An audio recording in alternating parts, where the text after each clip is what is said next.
contentious from the court. And, you know, you've been on the bench a short time, but I'm going to just point out that I do believe, and commentators have noted, a pattern that you've had of ruling against workers and in favor of corporations. For example, in Berlocka v. Contact Transportation Services, you ruled against long-haul truckers seeking overtime pay for additional work. In Wallace v. Grubhub Holdings, you ruled against delivery drivers seeking overtime pay, forcing them out of court and into private arbitration. In Harris v.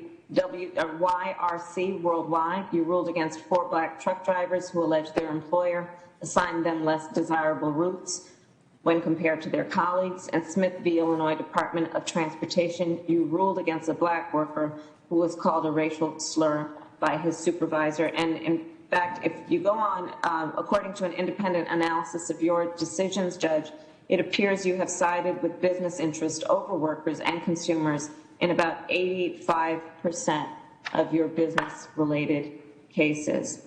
Moving on, climate change, as many have mentioned, is an existential threat, and its effects are all around us. In California, we've had 5 of the 6 largest wildfires in the state's history.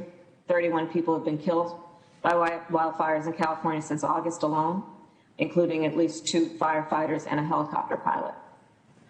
Across the state, over 9,000 homes and structures have been burned, and Californians have been forced to breathe dangerous smoke. All of this, obviously, during a pandemic which attacks the respiratory system.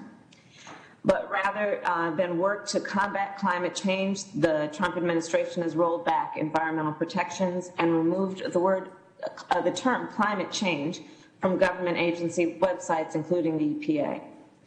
In 2007, in Massachusetts versus EPA, the Supreme Court decided by a 5-4 ruling that states could sue the EPA for its failure to combat climate change during the Bush administration.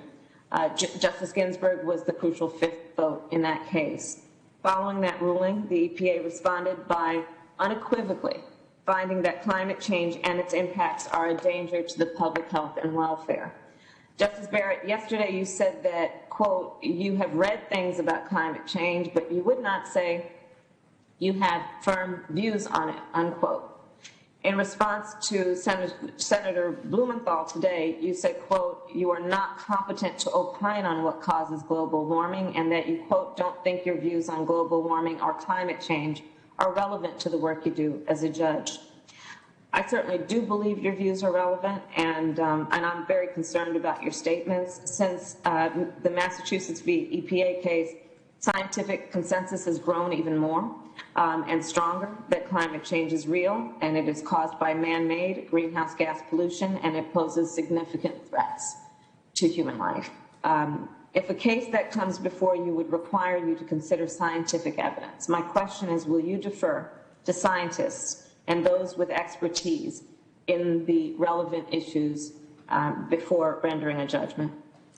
If a case comes before me involving environmental regulation, I will certainly apply all applicable law, deferring when the law requires me to. And as I'm sure you know, Senator Harris, the Administrative Procedure Act does require courts to defer to agency fact-finding and to agency regulations when they're supported by substantial evidence. Yes. So, yes, I would apply that law and defer when the law requires me to defer. And do you accept that COVID-19 is infectious? I think, yes, I do accept that COVID-19 is infectious. That's something of which I feel like, we could say you take judicial notice of. It's an obvious fact, yes. Do you accept that smoking causes cancer?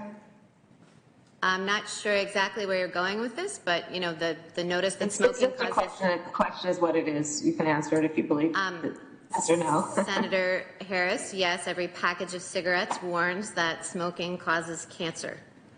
And do you believe that climate change is happening and is threatening the air we breathe and the water we drink? Senator, again, I was wondering where you were going with that.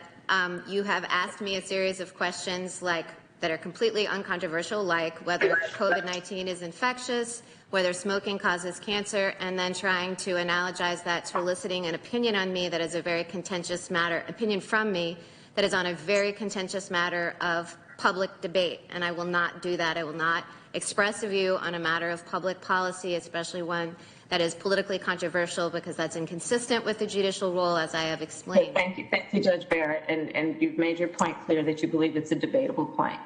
Mr. Chairman, these proceedings, I believe, lack legitimacy in the eyes of the people of our country. Americans are right now suffering from a deadly pandemic, and we are also suffering a historic economic crisis. The Senate should be working day and night to provide economic relief to families and not rushing a Supreme Court confirmation. We are also in the middle of an election. More than 12 million Americans have already voted. The American people want whomever wins this election to fill this seat. My Republican colleagues know that, I believe. This hearing has done nothing to alleviate the concerns raised about why this nominee was chosen and why this is being rushed when the American people deserve to be heard. So again, I would say, let us not pretend that we don't know what consequences rushing this confirmation will have for the American people. There are countless issues at stake, and to be candid, people are very, very scared.